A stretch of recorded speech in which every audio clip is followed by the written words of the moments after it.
Okay, so let's get into the contents of my get home bag. So the first group of items that I'm going to talk to you about here is my self-defense items that are within the bag, and these are probably the heaviest items that are in the bag, and they weigh the most. However, I think they're probably the most important as well. So does everybody need to have this much stuff in there? No, probably not, but given the fact that I want my bag to be able to help me in multiple situations across multiple different spectrums of threat and all that kind of stuff, I just want it to be as prepared as possible. So starting up here, we go with the Springfield XD subcompact in 9mm. I've got two magazines with that, one 16 round, one 13 round. Of course, then one in the chamber, so that's 30 rounds of Federal Hydroshock hollow points, and then I've got an additional box of 9mm full metal jacket, 124 grain, and that is probably overkill. This would probably be more than enough, but since 90% of the time it's going to sit in my truck, I figure it's better to have it and not need it than need it and not have it. Then over here with the non-lethals, I've got just a can of pepper spray, and it also has a little sheath for that, and I put that in there upside down. That way this thing could not ever accidentally go off, because it would be kind of easy to accidentally activate that. Then I also have got a 21-inch airweight asp or baton, and then I have let's see here, 4 sets of flex cuffs. Now these are asp flex cuffs here, and they're pretty cool. They have kind of their own little container that they go into. I've only got one set of those, and then I've just got some large zip ties that I could use as well. So that is all the self-defense items. So now let's go ahead and take a look at the items I have in my get-home bag as far as for getting water and having good fresh drinking water. I guess I forgot to mention I also have a Cold Steel Carbon 5 SRK. Really more of a tool as opposed to self-defense, but it could be used as self-defense as well. Okay, so as far as water goes, I have, starting on the right side over here, I've got a 1-liter stainless steel Chinook water bottle, and it's got kind of the sport top on it or whatever. Then I have 1 bottle of just water purification tablets. Then I also have a clearly filtered survival straw, and this is a pretty cool deal. I've got a review coming up on it here pretty quick. And then I've also got 2 Jolly tanks, and those could be used for fuel or water, either way.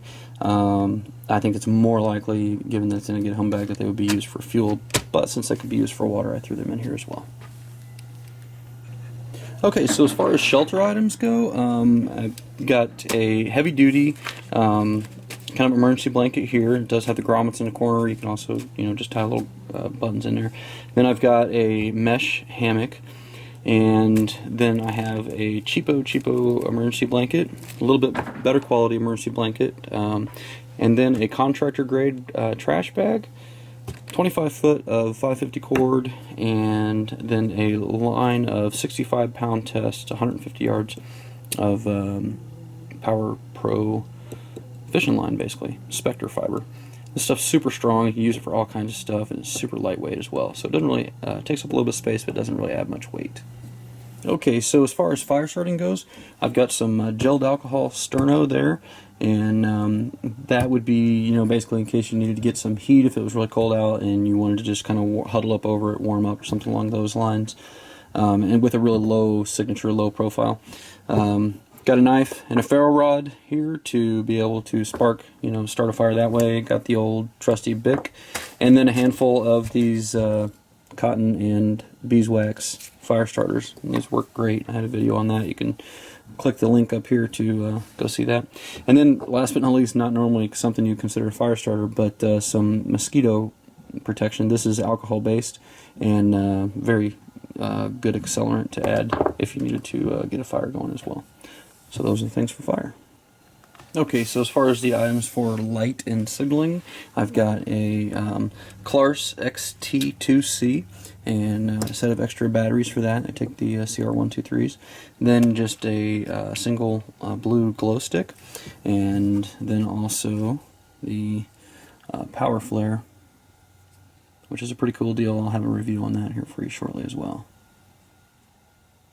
Runs through several different modes. I think it's got 10 different modes.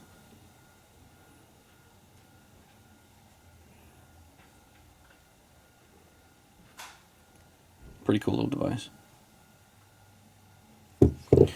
So that's that. Okay, so as far as communication goes, obviously I have a cell phone that I carry around with me all the time, but if for whatever reason that isn't working, then part of our family communication plan is to go back to a CB.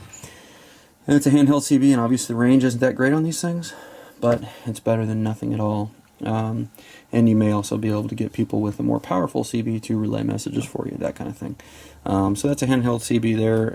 It is a Cobra 38WXST. It takes a bunch of batteries, and I don't keep the batteries in it, so I keep those separate. And then I also have the backup to that is a little GRS or FRS GRS Motorola Talkabout, and I've got some extra batteries for that. And then last but not least is a whistle, just in case you're stuck and need to try to get somebody around you, all that kind of thing.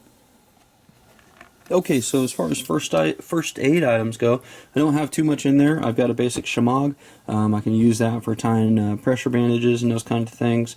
Then I've got just a basic adventure medical kits. They call it the medical kit 0.5, I guess. It's an ultralight, watertight. Then I've just got a basic, field bandage. So I do, in my truck, as a part of my emergency equipment, I also, kind of my vehicle everyday carry items, I do also carry a med call assist kit, which has a ton of first aid items in there, so I have access to more things in my truck. But in the get home bag, this is all I carry. Okay, and the last section is just kind of some miscellaneous items that I keep in there. And over here is just a nice thick set of wool socks. Then I have one package of a couple hand warmers, little notepad, a saw, that's a Bako Laplander, and some toilet paper, just a little Leatherman PST2, some earplugs, a cheap little compass, some duct tape wrapped around one of those little Tool Logic cards with a little knife in it, little gaggle of wire, a few cubes of bouillon, and then just a bottle of aspirin. And those I kind of just use if I get a headache or whatever kind of day-to-day thing. As far as personal protection goes, not really personal protection, but like extra clothing, I do also keep this waterproof jacket in here. This is an REI jacket, and it's kind of a little windbreaker and kind of a waterproof layer as well in case it was raining or something along those lines. And it is a darker subdued color. It's not necessarily camouflage, but kind of a brown color that would be able to blend in kind of well if you needed to. Hey everybody. Well, that was a look at the items in my get home bag. And a get home bag is something that's a personal thing, and you need to, when you pack it up, you need to take a look at your environment. You need to take a look at, where's the furthest distance that you're going to have to, or could likely have to make it home from. If you normally travel more than 100 miles away, you're going to have significantly more gear in there than somebody like me who, I frequently find myself more than 50 miles away from home, and I generally am not any more than 100. So, I've got quite a bit of stuff in there. I think my bag ended up weighing about 18.5 pounds, fully packed, and I go through very thick, heavy urban environments all the way out into very much rural environments. So I've kind of got to have a good mix in mind. But anyway, yours may be different, and if you guys pack different stuff in your get-home bag, I'd definitely like to see what you pack in the comments down below. And you know what? If you guys enjoyed the video, then please hit the like button or the thumbs up button, and share it with your friends on your favorite social media.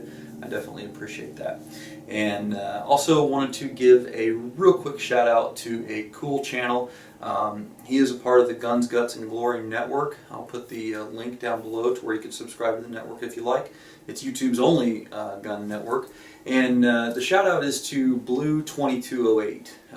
He's really done a lot for the network, and he's really he's got kind of a newer channel, and he's coming along great. I think he's probably got one of the coolest videos I've seen on YouTube, where he was out at the Knob Creek shoot. So anyhow, guys, if you can, go ahead and check out Blue 2208. Check out his channel. The link will be down below in the description as well. So, alright guys, thanks for watching. Have a good day, and I will see you in the next video shortly. Thanks. This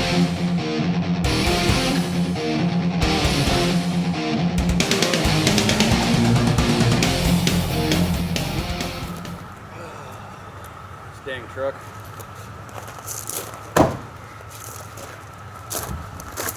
What I get for buying a Ford.